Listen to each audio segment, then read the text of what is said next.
You are tuned into the Fantasy Wire HQ Quickcast. We are a proud member of the Full-Time Fantasy Network. Check them out online at fulltimefantasy.com. Thanks for jumping on today. I'm your host, Frank B. Follow me on Twitter at FantasyWireHQ. Bookmark the website, FantasyWireHQ.com. Appreciate you listening as always. Be sure to subscribe, review on your favorite podcast platform that you just may happen to be listening on. So thanks for jumping on today. It's a beautiful day. Feeling great. Week is over. Work is done. Quarantine almost over, maybe. A lot of talk the next couple weeks, maybe getting back to normal a little bit. We got some UFC action this weekend. So all in all, how far away would it be before we get back to normal? Be assured, this day will come. It's just a matter of time. Could be 1 month, could be 2 months. 3 months. Could be 4 months. I can see that happening, yes. 8 months. That's a realistic timeline. 11 months. Perhaps. Okay, wait, now really think hard about this one. 1 year. I could see that as a very real possibility. 494 months. I could see that happening. No, not happening. We're going to get back to normal. We're going to get out of this. Get back to our normal way of life. But listen, let's jump into some primetime NFL games. I had to post on Twitter earlier about the NFL schedule release, some things I'm not going to talk about. I am not going to sit here and dissect the schedule. I'm not predicting games. I'm not predicting playoff teams, team by team, week 1 through 17 breakdowns. No, it's not going to happen. That is just asinine. It does not matter.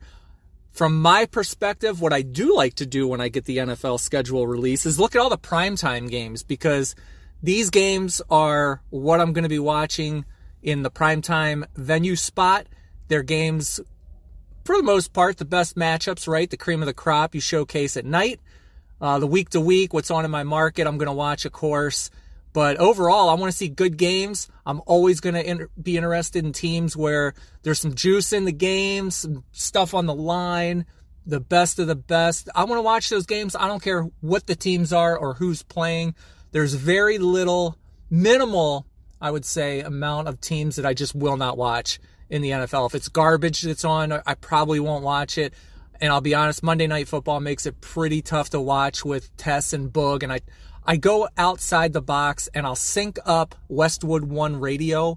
If you can do it, you can pause your DVR, mid-game commercial and catch up on that difference. A lot of times it catches back up and you'll lose it and you have to do it again.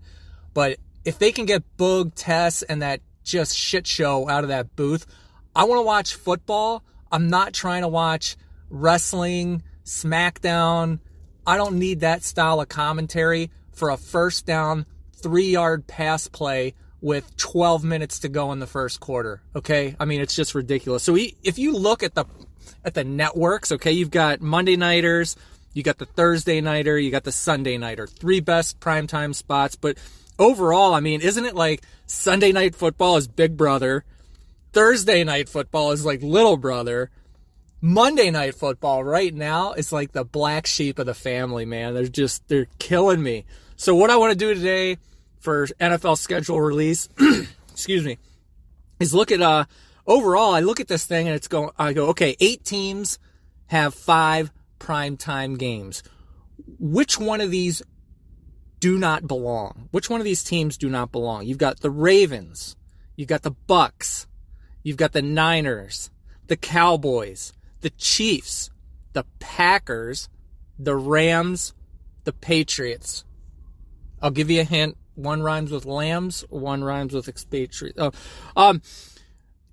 All these teams, I mean, the Patriots and the Rams, why do I need 5 games of them in primetime this year? I don't get it.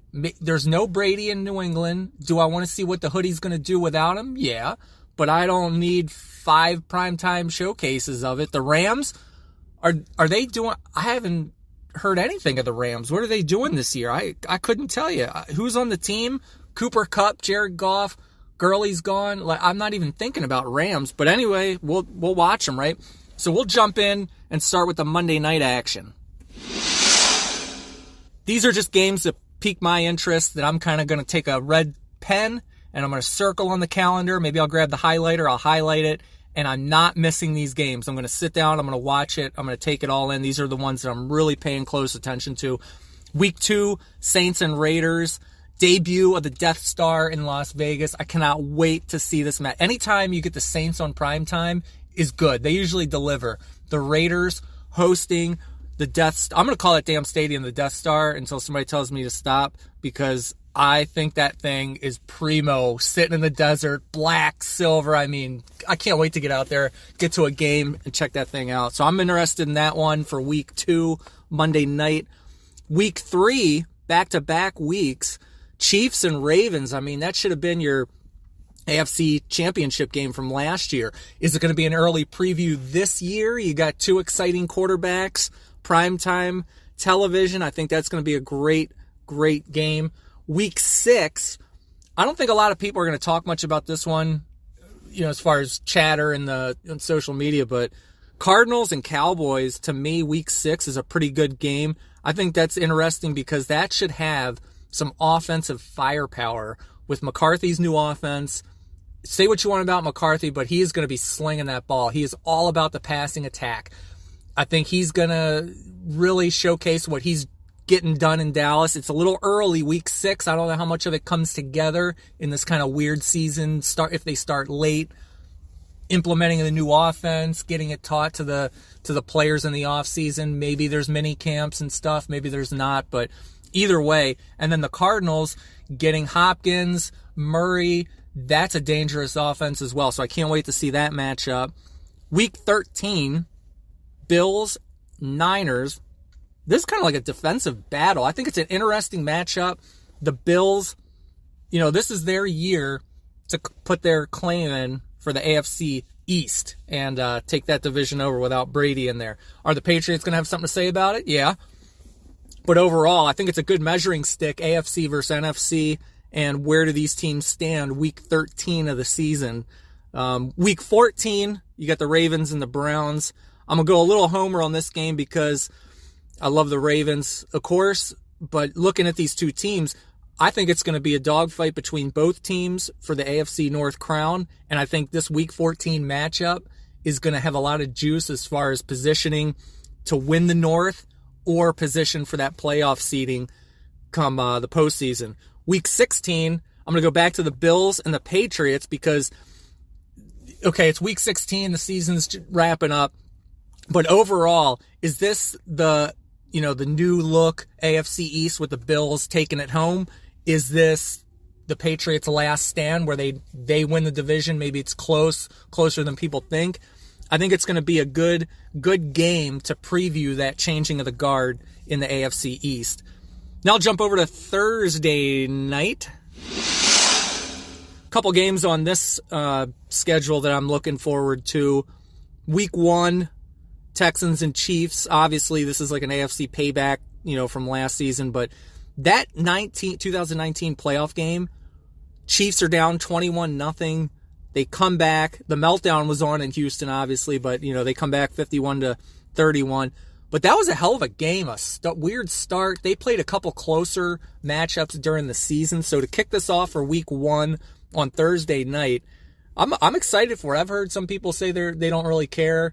I think it's going to be a good matchup. Without Hopkins, I'm really interested to see how that Houston offense performs, what they do. They got some different pieces there. But overall, look at Thursday night, grabbing a good primo primetime game here to start us off. And then week 5, the Bucks and the Bears. Tampa Bay Gronkaneers debut. To me, I'm looking at this game. The first thing I think of, it's like an old NFC Central battle, right? Bears, Bucks. But overall, what's Tom Brady going to do against that Bears defense? And I don't care what anybody says, that Bears defense is good. They're fierce. They've got Khalil Mack.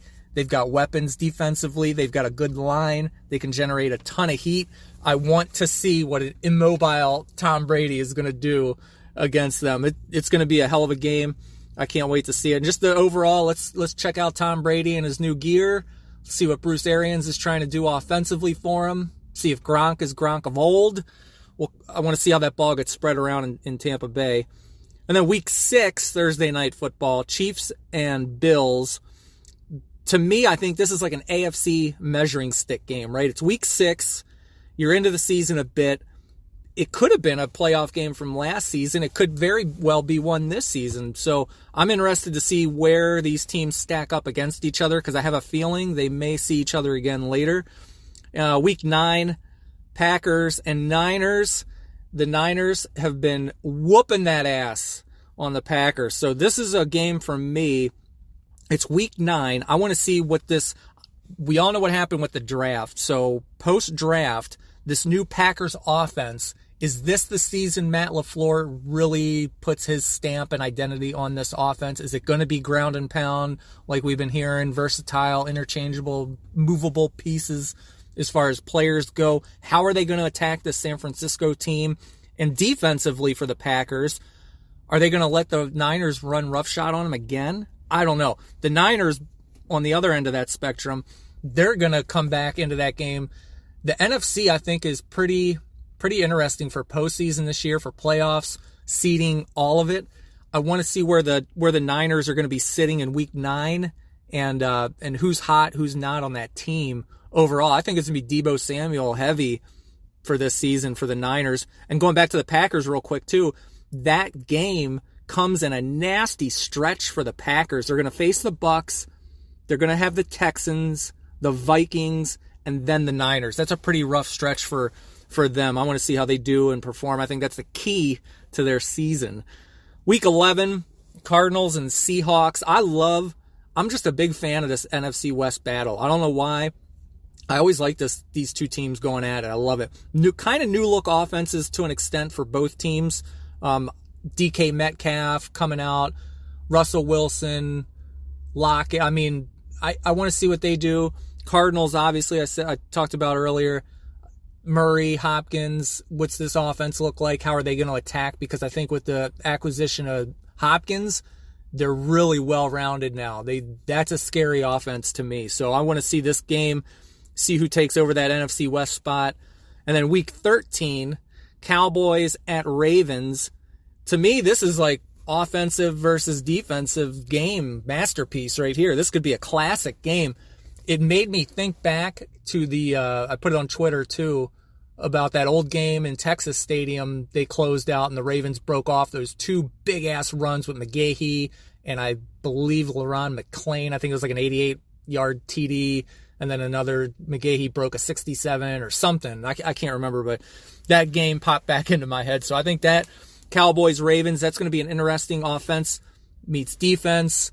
Lamar, can he match? I mean, defensively, the Ravens can shut down anybody. They're looking really good for this upcoming season. I want to see how they handle Zeke, how Mike McCarthy game plans and schemes up against that defense. We'll see how that rolls. That's going to be interesting. And then finally, week 16, Vikings at Saints on Christmas Day. That is kick-ass. Home, Saints, magic. Anytime the Saints are playing at home, there's some magic in that dome. I love those primetime Saint games at home.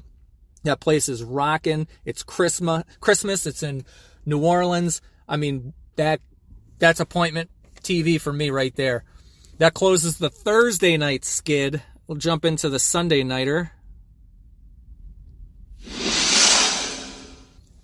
Week 2, Patriots and Seahawks. Why would you want to watch this game? I'm interested in this game because it's the first look at the Brady-less Patriots, of course. It's the first look at Stidham. It's week 2. I want to see what's the game plan for New England. What do they look like? Do they look different? Are they doing offensively? What are they doing? I'm really just curious to see that game. That's really the only reason. Outside of that, I really don't care, to be honest. But I just want to see Tom Brady not on the Patriots. What is the hoodie gonna do? Week 3, Week 3, Packers at the Saints. Another, I just talked about another Saints home magic primetime game. Is this an NFC playoff preview? What's the Packers' plan? It's week 3. The Packers sometimes start slow.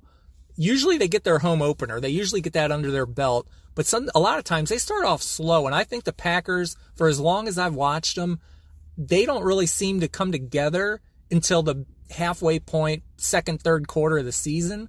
So being this early, week 3, to go down to New Orleans, I really want to see what they're made of. New Orleans, we know what they're going to do, right? They're going to do what they do no matter what. Week 1, week 15, it doesn't matter. But I really want to see what Green Bay does in this game, in this matchup. So moving on to week 8, Cowboys at Eagles, NFC East battle. I think one of these two teams wins the division this year. It's the first primetime look, really, I believe. No, we'll have the Dallas game in week 6 on Monday nighter, sorry. The McCarthy offense, a healthy Philadelphia Eagles. I can't see this NFC East going the way of NFC least like it was this past year. It's got to improve.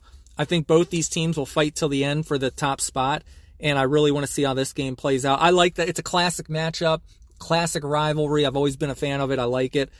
The week 9, right after, is Tampa Bay and New Orleans. NFC South battle. Here's your new digs right here. This is going to be a good rivalry for this season and next with Tom Brady. Again, you get to see Brady playing for the Bucs, change of pace. It's going to be week 9. We're going to be, into the season, a good point here. And both teams should pretty much be who they are at this point. And I really want to see how they stack up against each other. I cannot wait for this game at all. Week 12, Bears and Packers, another classic rivalry. I love this one. It's a primetime game. At this point, it's week 12. I talked about the Green Bay, that rough stretch when they play the Niners in week 9. So by week 12, you're a couple games off of that stretch. How do they rebound? Did they perform well and they got to maintain? Did they tank and now they got to, climb out of the hole? I want to see what they do and where they're at that time. And then the Bears, are they ready to contend? Because in the division, in the NFC North, this is the first matchup for Green Bay and Chicago. They will not meet again until week 17 to close out the season. I think it was week 7. Yeah, week 17, they close it out. So you've got a week 12 matchup where there's some stuff on the line for this division too. This is NFC North is a black and blue division. The Vikings, they lost some DBs. I think teams are going to be passing on them. I think when these teams all meet each other, you could have shootout potential in Minnesota. You could have defensive battle in Chicago. The Lions will give you enough. They don't play down to their opponent. They fight. And each team they face within the division, they usually get their best out of the Lions. So I'm interested for this one in the NFC North overall picture. Week 13, Broncos, Chiefs, AFC West battle. Is this an offensive showcase game? Is this the one where it's Drew Lock, Patrick Mahomes slinging the ball all over the place? I'm looking forward to this one. These two teams, again, I think fight for first place in the division. And I want to see what Denver's offense looks like with Judy, Sutton, Fant. Is Fant going to be more involved? New Melvin Gordon addition. What's the run game like in Denver? This is a good matchup. I can't wait to see this one. Again, it's week 13. Teams should pretty much be who they are. I want to see what happens there, how it goes down. And then to close it out, Sunday nighter, Cowboys at Niners. The rivalry renewed. I love this rivalry. I grew up on this rivalry. It's one of the best. It was one of the best back in the day with Deion Sanders, with Aikman. I mean, all the way back, Montana. There's so many good matchups from this. Just go on YouTube and watch them. But they were great. I can't wait to see this one again. NFC Playoff Preview, or I apologize. The NFC Playoffs for the Niners, Week 15 are going to be, we're going to need to see where they're sitting, where they've seeded, where they're going to finish at. The Cowboys, too, where are they going to sit? I think it's going to be maybe a logjam for the NFC Playoffs around Week 15, Week 16, because that's when these teams are starting to stack. They've got the same records. They're within a game or two back front of each other. I love that end of the season last 3 weeks. I want to see where these teams are seeded out and how it's going to finish. But yeah, Niners, Cowboys, that is going to be a kick-ass game. I cannot wait to see it. So with that, that wraps up the Fantasy Wire HQ quick cast schedule release. I hope you enjoyed it. Follow on Twitter at Fantasy Wire HQ. Bookmark the website, fantasywirehq.com. And again, hey, the quick cast, I do these. It's just shooting off the hip, off the top of my head thoughts. No prep. This how I feel at the time. And if you like it, hit me up with a review. Subscribe on your platform of choice. I imagine it's probably Apple, Spotify, all the good ones, Stitcher. So we're out there. Anything you want to know, questions, anything you want to hear on the pod, hit me up anytime. And until then. Yeah, all right, this press conference is over. Go away. No, it's over, Phil. Please, it's over.